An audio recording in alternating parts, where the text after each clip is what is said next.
हमारा सबसे प्राथमिकता का लक्ष्य है। इसलिए आपको ध्यान होगा पीएम श्रीमान नरेंद्र मोदी जी ने कहा था कि 1 करोड़ लखपति दीदी बन चुकी है, हम 3 करोड़ लखपति दीदी बनाएंगे। मुझे बताते हुए प्रसन्नता है कि अब तक 1,15,02,74 दीदियां मतलब स्वास्थ्य सहायता समूह के माध्यम से, सेल्फ हेल्प ग्रुप के माध्यम से, आजीविका मिशन के माध्यम से लखपति की श्रेणी में आ गई है। लखपति का मतलब है जिनकी आमदनी साल में 1 लाख रुपया से ज्यादा हो जाए। और हमारा ये अभियान निरंतर जारी है। आजीविका मिशन के माध्यम से महिला सशक्तिकरण का काम अद्भुत ढंग से हो रहा है। 10 करोड़ बहनें 90 लाख स्वयं सहायता समूहों के माध्यम से आजीविका मिशन से जुड़ी है और एक नहीं अनेकों प्रकार की आर्थिक गतिविधियां जिसमें लगातार बढ़ोतरी होती जा रही है, वो निरंतर कर रही है।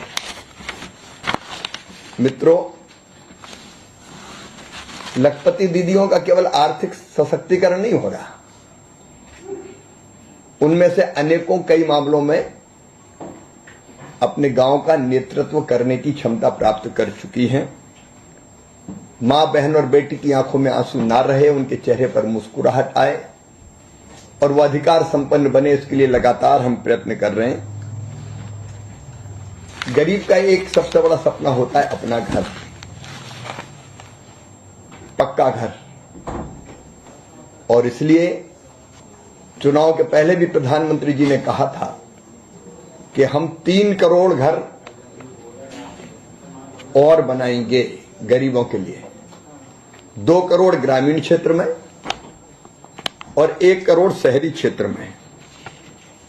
मुझे बताते हुए प्रसन्नता है कि योजना के प्रारंभ से ग्रामीण विकास विभाग 2,95,00,000 आवास स्वीकृत कर चुका है, जो हमारा टारगेट था, और उसमें से 2,68,00,000 घरों का निर्माण हम पूरा कर चुके हैं। अब 5 सालों में 2 करोड़ नए घर हमको और बनाने हैं। 2024-25 के लिए 54,500 करोड़ रुपया आवंटित किए गए। 2 करोड़ नए घर बनाने में 3 करोड़ 6 लाख रुपए की लागत आएगी। हमने ये तय किया कि कोई भी पात्र परिवार न छूटे, और इसलिए पिछली बार अपात्रता की श्रेणी में जिनके पास 2 पहिया वाहन था वो भी आते थे, लेकिन आजकल 2 पहिया वाहन आम हो गया है, इसलिए 2 पहिया वाहन या टेलीफोन रखने वाले गरीब भाई बहनों को भी आवास आवंटित किए जाएंगे। 10,000 रुपया से ज्यादा जिनकी मासिक आमदनी हो उनको आवास नहीं मिलता था, अब वो बढ़ा के 15,000 रुपया कर दिया गया है। जिनके पास मोटर वाली नाव होती थी वो अपात्रता की श्रेणी में आते थे, उसको समाप्त कर दिया गया है। और जिनके पास 2.5 एकड़ सिंचित और 5 एकड़ असिंचित जमीन है उनको भी पात्रता के दायरे में ले लिया गया है। हमारा प्रयास है कोई गरीब ना छूटे। उससे फिर से एक सर्वे कि अगर कोई छूट गया हो, आवास प्लस के सर्वे के बाद कई राज्यों से शिकायत आई थी कि हमारे यहां अभी भी पात्र हितग्राही छूट गए हैं, तो फिर से एक सर्वे प्रारंभ करने का फैसला किया गया है। अभी हमने इस साल 2 करोड़ के लक्ष्य में से 38 लाख मकान 18 राज्यों को हम आवंटित कर चुके हैं। 10,668 करोड़ रुपए का हमारा फंड जारी किया जा चुका है। राज्यों से हमारा बाकी राज्यों से भी अनुरोध है कि वो राज्यांश को समय पर, क्योंकि इसमें आप जानते हैं 60-40 की योजना है, राज्यांश भी जारी करना पड़ता है, उसको समय पर जारी करें और अपने प्रस्ताव भेजें ताकि हम केंद्रांश की अगली किस्त भी स्वीकृत कर सकें। 17 सितंबर 2024 को प्रधानमंत्री जी ने उड़ीसा से ही सिंगल क्लिक के द्वारा 15 लाख आवासों को स्वीकृति पत्र देने का काम किया था और 10 लाख से अधिक लाभार्थियों को आवास निर्माण हेतु प्रथम किस्त के रूप में 3,180 करोड़ रुपए आधार के माध्यम से जारी किए थे और 26 लाख से ज्यादा मकानों में जो पुराने बन रहे थे वहां गृह प्रवेश का काम किया था। तो हर गरीब को पक्का घर मिले, ये ग्रामीण विकास विभाग की प्रतिबद्धता है और उसको पूरा करने में विभाग राज्यों के साथ मिलकर पूरी गंभीरता से जो बढ़ोतरी होती जा रही है वो निरंतर कर रही है। मित्रों, लखपति दीदियों का केवल आर्थिक सशक्तिकरण नहीं हो रहा, उनमें से अनेकों कई मामलों में अपने गांव का नेतृत्व करने की क्षमता प्राप्त कर चुकी हैं। मां, बहन और बेटी की आंखों में आंसू ना रहे, उनके चेहरे पर मुस्कुराहट आए और वो अधिकार संपन्न बने, इसके लिए लगातार हम प्रयत्न कर रहे हैं। गरीब का एक सबसे बड़ा सपना होता है अपना घर, पक्का घर, और इसलिए चुनाव के पहले भी प्रधानमंत्री जी ने कहा था कि हम 3 करोड़ घर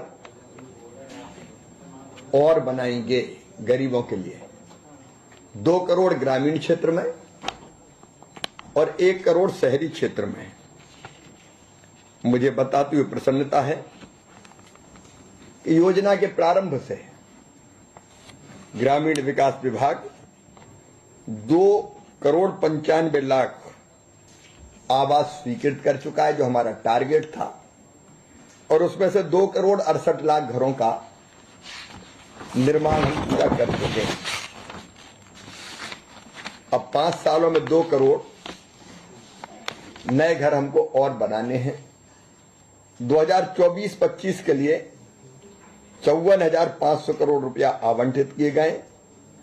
2 करोड़ नए घर बनाने में 3 करोड़ 6 लाख रुपए की लागत आएगी। हमने ये तय किया कि कोई भी पात्र परिवार न छूटे, और इसलिए पिछली बार अपात्रता की श्रेणी में जिनके पास 2 पहिया वाहन था वो भी आते थे, लेकिन आजकल 2 पहिया वाहन आम हो गया है, इसलिए 2 पहिया वाहन या टेलीफोन रखने वाले गरीब भाई बहनों को भी आवास आवंटित किए जाएंगे। 10,000 रुपया से ज्यादा जिनकी मासिक आमदनी हो उनको आवास नहीं मिलता था, अब वो बढ़ा के 15,000 रुपया कर दिया गया है। जिनके पास मोटर वाली नाव होती थी वो अपात्रता की श्रेणी में आते थे, उसको समाप्त कर दिया गया है।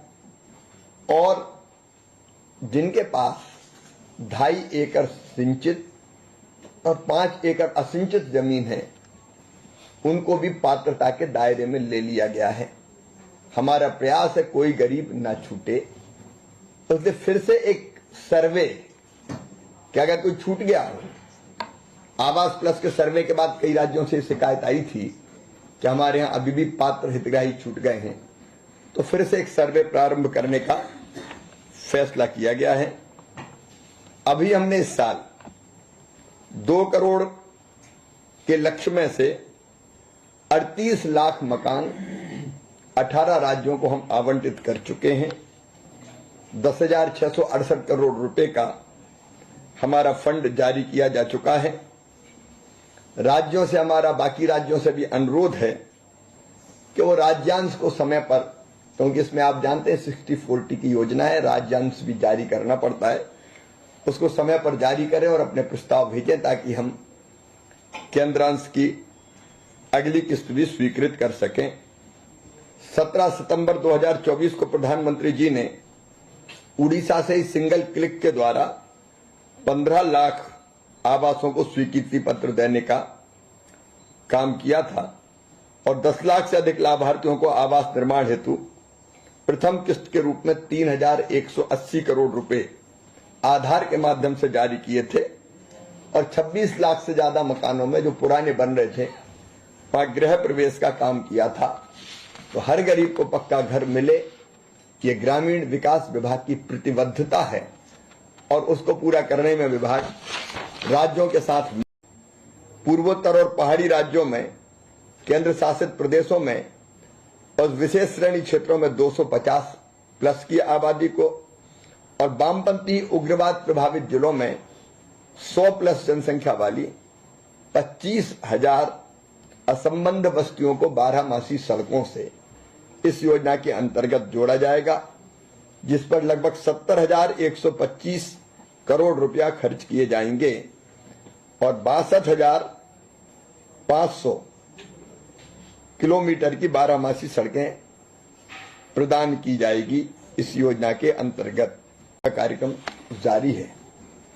पीएम जनमन योजना के अंतर्गत मकान के साथ साथ सड़कों के निर्माण का काम भी हाथ में लिया गया है और इस योजना के अंतर्गत शुरुआत से अब तक 4,781 किलोमीटर सड़कों को स्वीकृति दी गई है और 1,890 बसाहटों को सड़क संपर्क इस योजना के अंतर्गत मिलेगा। मित्रों, प्रधानमंत्री ग्राम सड़क योजना का चौथा चरण भी अभी स्वीकृत किया गया है। केंद्रीय मंत्रिमंडल ने 11 सितंबर को इसकी मंजूरी दी है। मापदंडों में बदलाव करते हुए 2011 की आबादी के आधार पर जिन गांवों की आबादी 500 है, सामान्य गांवों में, मैदानी क्षेत्रों में, पूर्वोत्तर और पहाड़ी राज्यों में, केंद्र शासित प्रदेशों में और विशेष श्रेणी क्षेत्रों में 250 प्लस की आबादी को और वामपंथी उग्रवाद प्रभावित जिलों में 100 प्लस जनसंख्या वाली 25,000 असंबद्ध बस्तियों को 12 सड़कों से इस योजना के अंतर्गत जोड़ा जाएगा, जिस पर लगभग 70,125 करोड़ रुपया खर्च किए जाएंगे और 62,500 किलोमीटर की 12 सड़कें प्रदान की जाएगी। इस योजना के अंतर्गत हाल ही में इस योजना में, इस चरण में अभी 3 राज्य मध्य प्रदेश, महाराष्ट्र और केरल में सड़कों को स्वीकृति दी गई है। तो लगातार जो असंबद्ध गांव हैं उनको जोड़ने का अभियान निरंतर जारी है।